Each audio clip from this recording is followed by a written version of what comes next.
And our very own PM, Anthony Albanese, has landed on Time's top 100 list of the most influential people. And Canada's PM, Justin Trudeau, has absolutely endorsed this, preaching Albo is a symbol of hope and inspiration. Amanda, is it a deserved place? I think they're flattering him. And I'm curious, I always say flattery comes before the ask. So I'm curious of, if you're being flattered, what is it they want from you? Because I haven't seen anything significant yet to be on that list. And I actually looked up what the criteria was to be on that list. And they want rule breakers. They want people that make sudden change. And I thought, well, isn't that Trump? Shouldn't he be on that list? Whether you like him or not, do you know what I mean? He actually is an influencer, whether it's for good or for bad. So I'm just curious about this. I'd like to see what happens. What do you think? Yeah, look, I think we champion people before they've done anything. And, you know, I'm a New Zealander by birth, and I saw all the hoopla around Jacinda Ardern before she... And look, she handled things well. She had, you know, great rhetoric around disasters. But in terms of economic policy, she completely let the country down.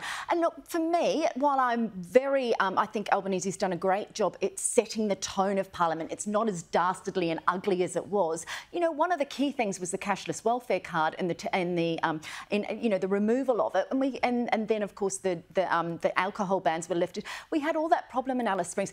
I think that these sort of plaudits should come a bit like a marriage. I don't believe in marriage really anymore from the outset. I don't believe in... That escalated quickly. I don't believe in making the promise. I believe in celebrating when you've achieved it. And that's what I'd like to say. In 10 years' time, if Albanese has achieved some of perhaps the reforms that we saw with Howard, with Keating, with Hawke, absolutely give him that plaudit. Give anyone that makes that sort of difference. 10 years on, but, you know, when he hasn't even been leader for a year. So we should take him off the list and wait 10 years. Hold his place or something like that. Yeah, it is quite bizarre because some of the things that he has said he wants to do, if he pulls them off, will be quite incredible. Defence will be extraordinary. Absolutely. The voice could be extraordinary. But you've got to do it. There's also some things that he said that he'd do and do by now that he hasn't, or even aged care by July 1 that we're being told now has got Buckley's chance of happening. So, yeah, I think it's a little early maybe.